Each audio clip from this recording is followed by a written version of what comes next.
चलो स्टार्ट करते हैं आज का lecture. This is the 8 lectures. आज के लेक्चर्स के अंदर हम सीखेंगे couple of force, equilibriums and centre of gravity. छोटे छोटे तीनों टॉपिक है, बहुत इजी टॉपिक है।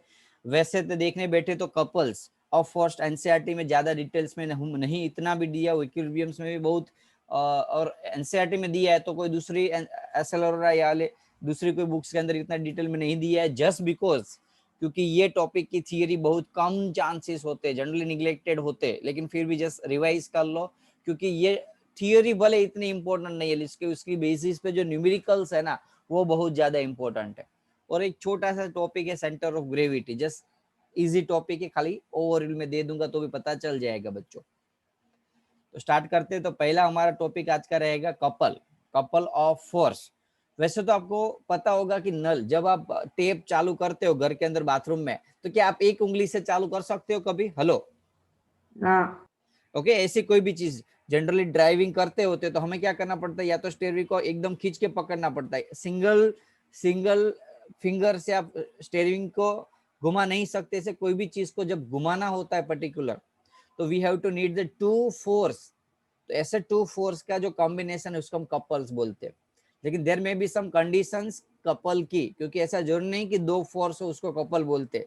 कपल का मीनिंग इसके लिए हम कंडीशन रखी हुई है कपल ऑफ फोर्स की, जो है पहली चीज तो टू इक्वल, यानी कि दोनों फोर्स इक्वल लगने चाहिए। यानी कि आप समझ लो आपके बाथरूम के टैप को खोल रहे हो तो दोनों फिंगर, आप फर्स्ट फिंगर और थंब का यूज कर रहे हो, तो दोनों साइड से आपका फोर्स फर्स्ट फिंगर से और थंब से आपका इक्वल लगना चाहिए।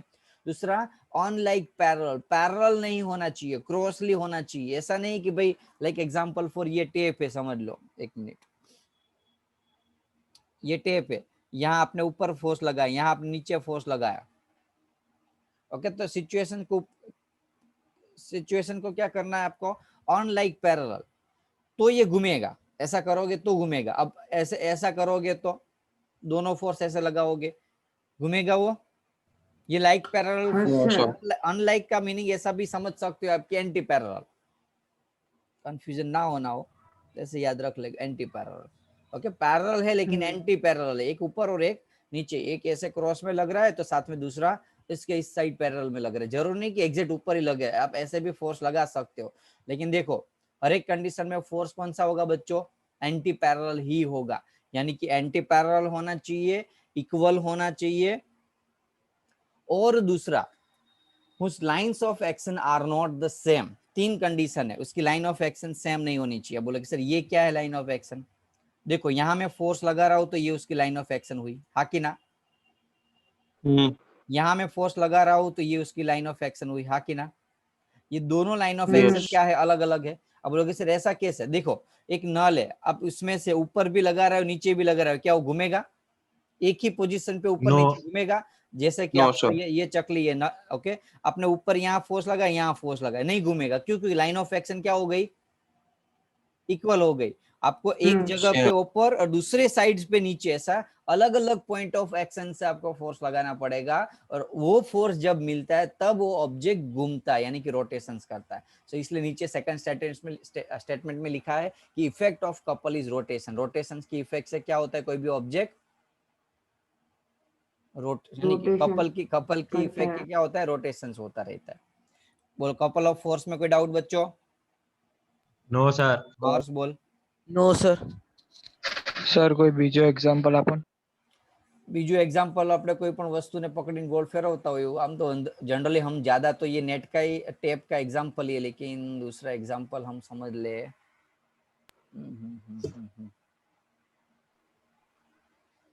सिंपल चीज, कार चलाते हैं तो दोनों हाथ से कार स्टीयरिंग व्हील को क्या करते हैं ना, ऐसे, ऐसा तो नहीं करते। यहाँ भी हाथ आपने लगा, यहाँ भी हाथ लगा, दोनों हाथ से और ऊपर लगाओगे फोर्स, ऐसा तो नहीं होगा। एक हाथ जो है वो नीचे खींचेगा स्टीयरिंग व्हील को और एक हाथ इस साइड खींचेगा, तो ये भी इसका एग्जांपल है। ऐसी कोई भी चीज जो घुमाने में यूज होती है ना, वो सारे इसके एग्जांपल कपल ऑफ फोर्स के। क्लियर? दो तीन एग्जांपल है, एक मिनट इसके अंदर मैंने डाले हुए, ये सारे एग्जांपल है। देखो, to turn a door knob, to win a spring in a switch watch, watch के अंदर जो आप घुमाते हैं ना वही। Rotate a screwdriver, okay, spin a ball, अब बॉल को स्पिन कराना है तो एक उंगली से तो होगा नहीं, दोनों उंगली से आप गोल घुमाना पड़ेगा। Turn the steering. Clear example? एक नहीं 2-3 एग्जांपल दे दिए। हर्ष? सर टेप वाला खबर ना टेप में क्या बेटा, ये समझ, आप घर पे अंदर तू चकली है, अब इमेजिन, अब तू एक काम का थियरिकल मत सोच यार, तू है ना उसको इमेजिनेशन कर, तुझे टेप को खोलना है तो कैसे करेगा, कैसे करेगा? एक टेप है तो इसको ऐसे पकड़ के, एक मिनट में वीडियो चालू करके एक्सप्लेन करने का ट्राई करता हूँ। समझ लो कि ये टेप है, ये टेप है, तो क्या करेगा, समझ लो, इसको घुमाना है तो क्या करेगा जनरली, एम ऐसे करेंगे, इस फिंगर से इस साइड पे फोर्स, और ये जो थंब है, देखो अब मैंने यहाँ भले 2 फिंगर यूज किए जस्ट बिकॉज नीचे गिर ना जाए इसलिए, क्योंकि मुझे उसको सपोर्ट भी करना है। इस फिंगर से ऐसे घुमाएगा और इस फिंगर से ऐसे घुमाएगा, देखो इस साइड से ऐसे, इस साइड से ऐसे, 2 अलग अलग फोर्स लगता है, यहाँ से ऊपर और इस साइड से नीचे। क्लियर? 2 अलग अलग अपोजिट डायरेक्शंस के फोर्स लगते हैं उस टेप के ऊपर, तब जाके वो फोर्स यानी कि क्या होता है, वो घूमता है। यहाँ एग्जैक्टली वो डेफिनेशन समझाने का ट्राई किया हुआ है कि बी पॉइंट पे एक फोर्स लगा इस डायरेक्शन में, या तो ऐसे भी लगा सकते हो आप, और दूसरा फोर्स लगा यहाँ इस साइड पे ऐसे, जिसकी वजह से यहाँ से इस साइड, यहाँ से इस साइड जाएगा, तो ए बी जो है वो रोटेट होकर लाइक एग्जाम्पल फॉर ऐसे हो जाएगा। हाँ कि ना? अरे हाँ कि यस ना? सर। Yes sir. ओके, तो ऐसे रोटेट हुआ। सिमिलरली यहाँ पहले ऐसे था, बाद में ऐसे हुआ, बाद में ऐसे होगा। ओके, तो ये रोटेट हुआ पूरा का पूरा। तो ऐसे कोई भी चीज को घुमा सकते हो, यानी कि रोटेशंस कर सकते हो। दूसरा, अब थोड़ा थियरिकल टर्म से थोड़ा मैं यहाँ फिगर बना देता हूँ जिससे एटलीस्ट आपको कंफ्यूजन ना हो। ये फोर्स F, दोनों फोर्स इक्वल है इसलिए F1 F2 नहीं लिख रहा हूँ, ध्यान रखना। ये O है, यहाँ A और B लिखता हूँ मैं। तो यहाँ क्वेश्चंस क्या है, the body rotate about the O point से ऑब्जेक्ट रोटेट हो रहा है। ओके, और ए बी को हम आर्म ऑफ द कपल बोलते हैं। आर्म ऑफ द कपल यानी कि जो फोर्स लग रहा है उसके बीच का परपेंडिकुलर डिस्टेंस भी बोल सकते हैं हम। E B is the arm of the couple. ये से 6 या 7 स्टैंडर्ड के अंदर आ गया, फलक्रम वाला एग्जांपल, लीवर वाला एग्जांपल याद हो तो। ओके, तो एल्जेब्रिक सम ऑफ मोमेंटम, अब हम क्या करते हैं, मोमेंटम का एडिशन करते हैं। तो फोर्स इनटू परपेंडिकुलर डिस्टेंस, इसको हम क्या बोलेंगे, momentum, moment, sorry not momentum, algebraic sum of moment. Moment यानी कि क्या था यार, लास्ट लेक्चर में समझाया था, force of movement, torque, torque. तो टॉर्क का फॉर्मूला क्या था, force into perpendicular distance radius. From radius R, radius नहीं, डिस्टेंस, परपेंडिकुलर डिस्टेंस। इसलिए मैं जनरली जब भी टॉर्क का फॉर्मूला लिखता हूँ ना तो ऐसे करता हूँ, just give me 1 minute. Okay, जब भी टॉर्क का फॉर्मूला लिखता हूँ तो ऐसे लिखता हूँ। हाँ ओके, तो टॉर्क का फॉर्मूला क्या होगा, फोर्स इनटू डिस्टेंस। तो सिमिलरली देखो, मैं यहाँ 2 टॉर्क लगाता हूँ, total torque is equal to T1, T A point के ऊपर, और T2। T1 यानी कि फोर्स एट ए, अब फोर्स तो दोनों सेम है तो ए भी नहीं लिखता हूँ, लेकिन डिस्टेंस देखो O into A, O A force के लिए यहाँ ओ ए डिस्टेंस परपेंडिकुलर, क्योंकि ये क्या है आपका रोटेशन से, एक्सिस ऑफ रोटेशन से, तो वहां से आपको डिस्टेंस लगाना होता है। दूसरा force F into O B, F common आ जाएगा, O A plus O B, तो F into O A plus O B कितना होगा, ए बी होगा बच्चों। तो टोटल टॉर्क कितना होगा, फोर्स इंटू डिस्टेंस। देखो डिस्टेंस। अभी तक हम क्या कर रहे थे, यहाँ ऐसे फोर्स लगाते थे, सिंगल फोर्स था और ये डिस्टेंस ले लेते थे। सेम यही चीज यहाँ डबल फोर्स है, लेकिन कोई एक ही फोर्स लेना है और दोनों के बीच का डिस्टेंस ले लेना है, तो वो टॉर्क बन जाएगा। बोलो क्लियर? कपल ऑफ फोर्स में टॉर्क का फॉर्मूला में क्या होगा, दोनों फोर्स के बीच का परपेंडिकुलर डिस्टेंस नहीं लेना है। ओके, आप सेपरेटली करो, एडिशन किया तो फाइनली आंसर तो हमारा वही फॉर्मूला से मैच हुआ जो हमारा ओरिजिनल फॉर्मूला था। कोई डाउट नहीं ना? ओके, ये सारे डिस्टेंस सेम हशे, डिपेंड कर रहा है बेटा। अभी तो ये फोर्स इक्वल है इसलिए क्या होगा, सेम ही होगा ना, मिड पॉइंट ही होगा।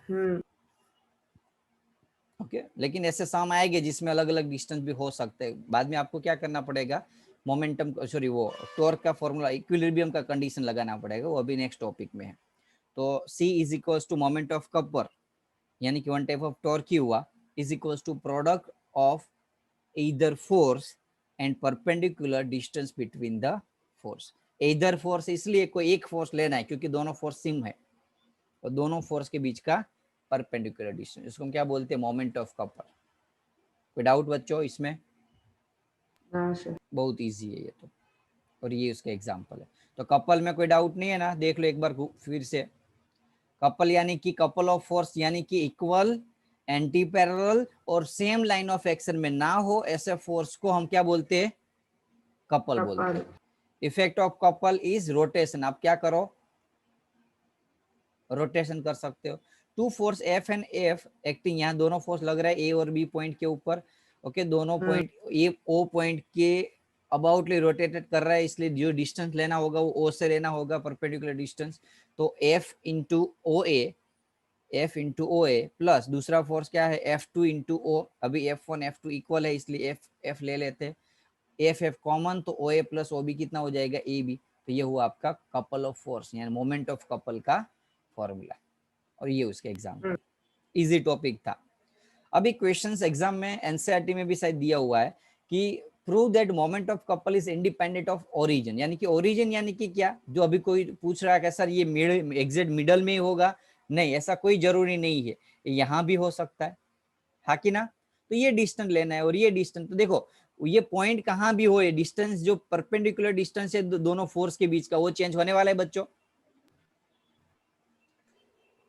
हेलो, अरे यार हाँ ना बोलो, ये फोर्स जो लग रहा है दोनों फोर्स फॉर्मूला क्या था मोमेंट ऑफ कपल का, फोर्स और परपेंडिकुलर डिस्टेंस। अब ये इस पॉइंट के आसपास घूमे या इस पॉइंट के आसपास घूमे या इस पॉइंट के आसपास घूमे, क्या इस ओरिजिन के ऊपर फोर्स या मोमेंट ऑफ कपल डिपेंड है कि नहीं? ना, नहीं है। तो हमें पता है कि भाई इसके पॉइंट के ऊपर डिपेंड नहीं है, लेकिन फिर भी यदि प्रूफ करने को पूछे तो यही चीज आपको लिख देनी। कौन सी वाली? आपको जस्ट पहले ये फिगर बना देनी है कि समझ लो हम अभी तक ये पॉइंट ऑफ ओरिजिन हम बीच में ले लेते थे, अभी कहीं भी ले लिया, चलो यहाँ ले लिया हवा में, तो हम ए से ये ओरिजिन का डिस्टेंस r1 और ये है फोर्स F, एंटी क्लॉकवाइज है इसलिए हम -F लेंगे और ये क्लॉकवाइज है इसलिए हम F लेते हैं टेम्पररी।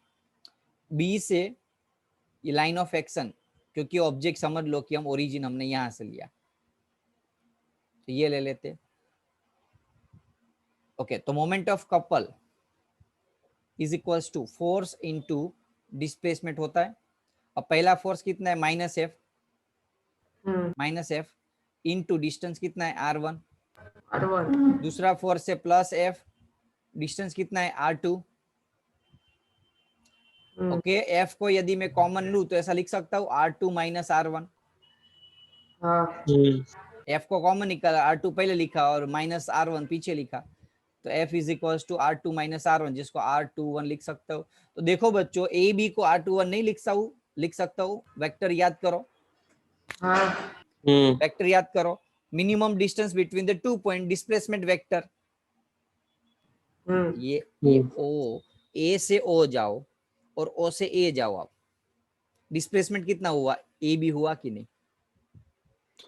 r2 - r1 क्या बता रहा है, डिस्प्लेसमेंट बता रहा है, तो डिस्प्लेसमेंट कितना हुआ r21। तो मींस व्हाट, ये पॉइंट यहाँ हो तो भी, यहाँ हो तो भी, यहाँ हो तो भी, और यदि यहाँ भी हो सकता है तो भी इस ओरिजिन के ऊपर ये मोमेंट ऑफ कपल डिपेंड नहीं कर रहा है। Concept clear? ओके एनसीईआरटी में छोटा सा न्यूमेरिकल्स दिया हुआ है जो जनरली टीचर्स या स्टूडेंट्स का ध्यान नहीं जाता, लेकिन जस्ट करने के लिए इस हिसाब से जरूरी था इसलिए कर दिया।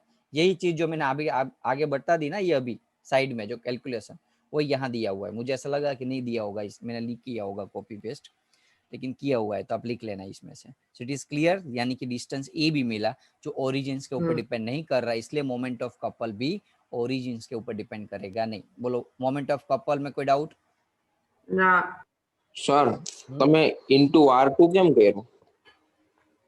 કેમ પરપેન્ડિક્યુલર લેવાનું હોય ને સર? પણ કઈ જગ્યાએ તમે તો રેડિયસ કઈ પાછળની જગ્યાએ? સ્લાઇડમાં क्या આમાં સર આમાં R2 into F કર્યું ને તો સર આ ક્યાં પરપેન્ડિક્યુલર છે રેડિયસ પરપેન્ડિક્યુલર છે ને R2 બેટા. R2 ને આ તમે R2 લીધું ને સર કયો?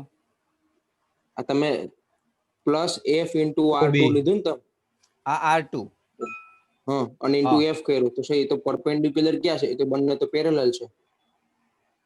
તમે આ એ વાળો ડિસ- F લીધો આ તો આપણે કોઈ પણ ઓરિજિન લીધેલું હતું ને, એનાથી મતલબ નહીં. R2 અને પરપેન્ડિક્યુલર થવાનું.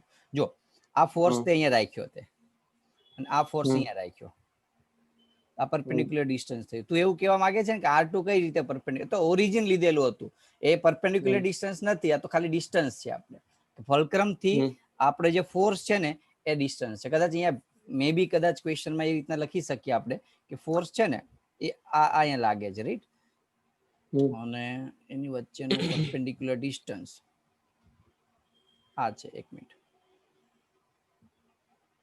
એક જ મિનિટ, હું તમને ફિગર ક્લિયર કરું એટલે ક્લિયર થઈ જશે કોન્સેપ્ટ. આ શું ટેક્સ્ટબુકમાં આ રીતની ફિગર દીધેલી એટલે મેં કોપી કરીને મારી દીધેલી હોય એટલે. ઓકે, જોઈ લે હવે. હમ. થઈ ગયું? હમ. પણ સર એમ નથી કેતો, તો હું આ R2 ની વાત કરું છું. एक मिनट, R2 into F. तो ये था आपका basic concept. Okay, next topic है हमारा इक्विलिब्रियम्स. बहुत इजी टॉपिक है. इक्विलिब्रियम यानी कि क्या? वैसे तो आपको पता ही होगा कि यदि कोई बॉडी के ऊपर सेवरल फोर्स लग रहे, बहुत ज्यादा फोर्स लग रहे, और वो बॉडी ना तो गोल घूम रही है ना तो कुछ चेंज हो रही है. लाइक एग्जांपल 4, कोई कार है, कार के आसपास आगे पीछे सभी लोग अलग अलग फोर्स लगा रहे, लेकिन कार का ना तो घूम रही है ना कार आगे जा रही है, कुछ भी हो रहा है. दैट मीन्स वो इक्विलिब्रियम कंडीशन में है, हाँ कि ना? जिसको मैकेनिकल इक्विलिब्रियम कंडीशन बोल सकते हैं या सिंगल इक्विलिब्रियम कंडीशन. यानी कि जब कोई रिजिड बॉडी के ऊपर बहुत ज्यादा फोर्स लग रहे होते अलग अलग डायरेक्शन से, लेकिन उस फोर्स की वजह से उसके अंदर ना तो ट्रांसलेटरी मोशन क्रिएट होता है ना तो रोटेटरी मोशन क्रिएट होता है. तो उस टाइप के फोर्स को या उस कंडीशंस को इक्विलिब्रियम कंडीशंस बोलते हैं. बोलो, क्लियर हुआ? Yes, ओके, तो उसको हम क्या बोलेंगे? Equilibrium conditions. अब इक्विलिब्रियम कंडीशन के लिए एक कंडीशन क्या हो कि both its linear momentum and angular momentums are not changing with the time. तो ही हो सकता है यदि मोमेंटम चेंज हुआ तो ऑब्जेक्ट घूमने लगेगा, स्टार्ट हो जाएगा, या तो ट्रांसलेटरी लीनियरी या तो rotatory.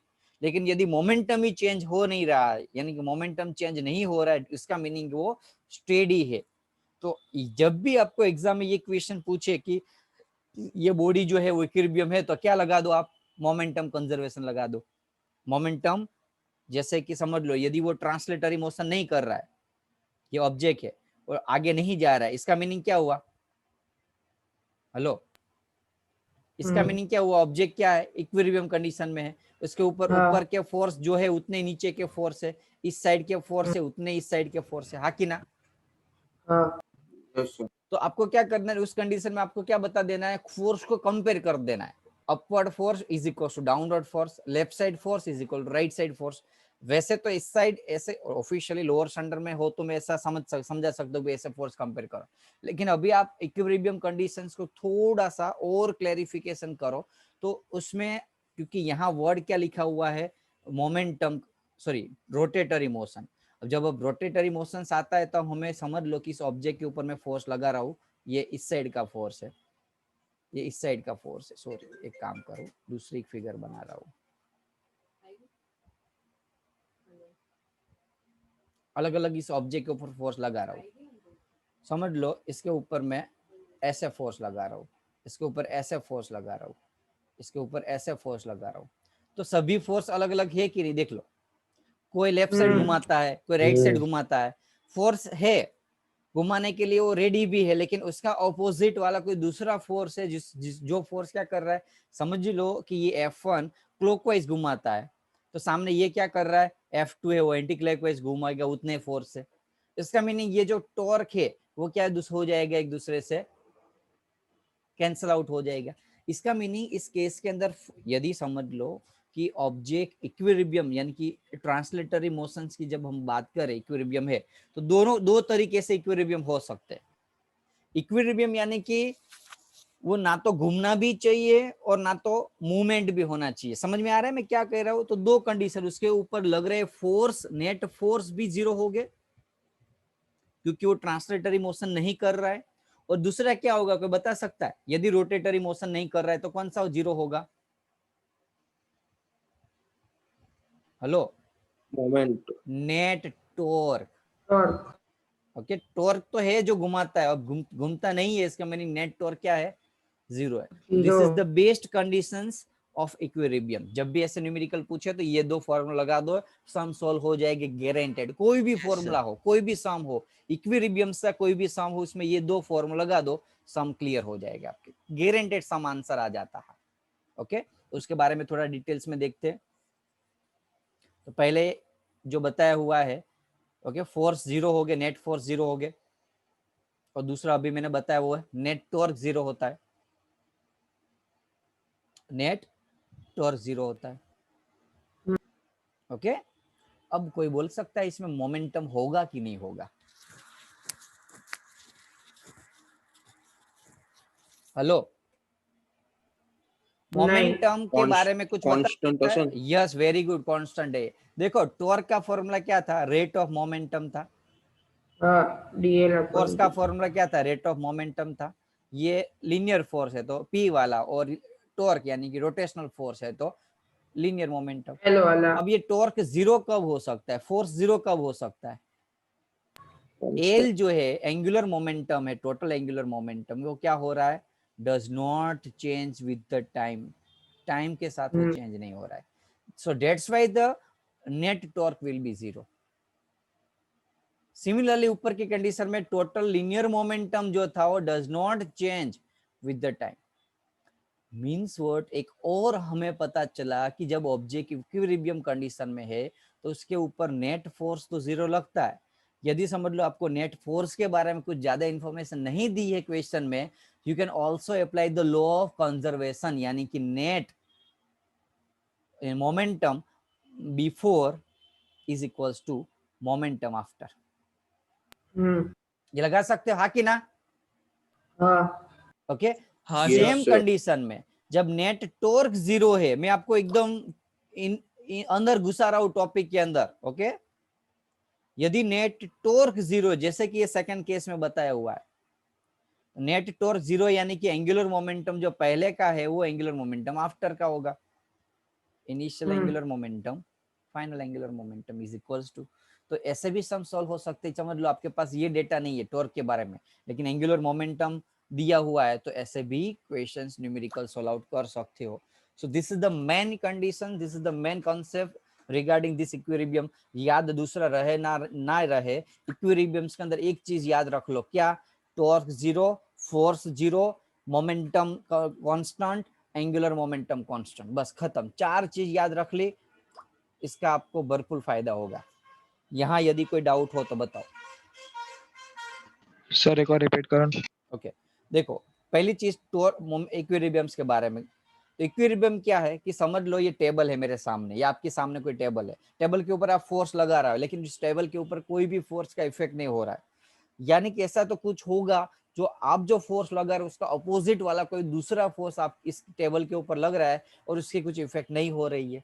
That means net torque 0 हो जाएगा, नेट फोर्स 0 हो जाएगा। हाँ कि ना? हाँ कि ना? ओके, अब बोलेगे सर एक ऑब्जेक्ट है, इसके ऊपर मैं फोर्स लगा रहा हूं F1 एंड F2, ये ऑब्जेक्ट घूम नहीं रहा क्योंकि इक्विलिब्रियम्स के अंदर है, तो यहाँ फोर्स तो लग रहा है, नेट फोर्स 0 नहीं है। देख लो, टोटल फोर्स 0 है, यहाँ भी मैंने 5 न्यूटन लगाया, यहाँ भी 5 न्यूटन लगाया, नेट फोर्स 0 नहीं है, लेकिन यहाँ क्या चीज 0 है?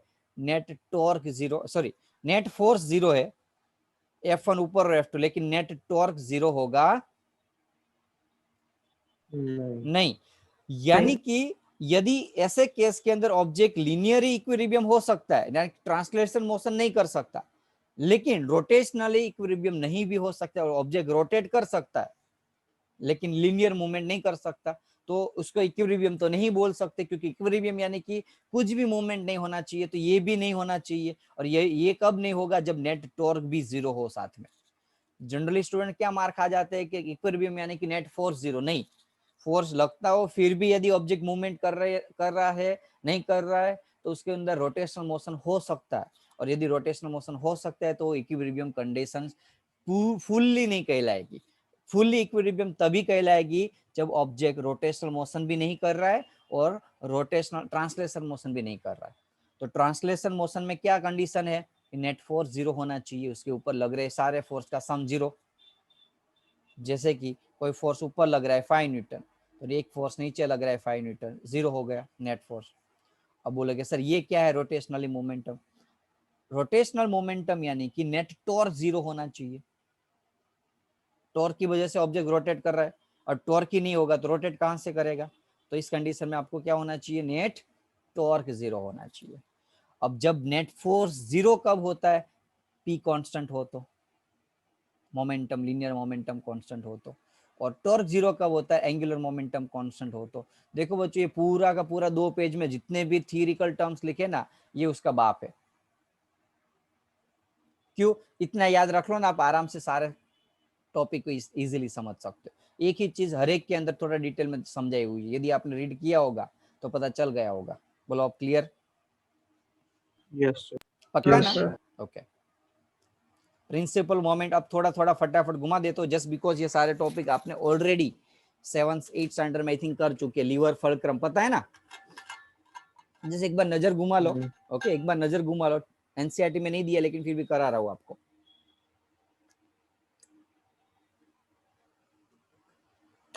लीवर यानी कि एक लॉन्ग रॉड है, स्ट्रेट भी हो सकता है, कर्व भी हो सकता है, जो इजीली गोल घूम सकता है। फलक्रम यानी कि जो एक पॉइंट है जिस पॉइंट के आसपास लीवर गोल घूम कर सकता है। अब ये जो घूमेगा ना तो ऐसे घूमेगा। फलक्रम के पता चल गया ना? फलक्रम पता चल गया। हाँ, ये sir. सीसो नहीं होता, सीसो में ये फिक्स पॉइंट होता है, ये ऊपर नीचे होता रहता है लेकिन ये फिक्स रहता है, तो बैलेंस करता है फलक्रम। इसके एग्जांपल भी मैंने एक बार बता दिए थे। ओके, एक मिनट हो। अब ये देखो principle of moment. Principle of moment यानी कि फलक्रम कौन सा है? फलक्रम यहाँ क्या ये ऑब्जेक्ट मोशन कर रहा है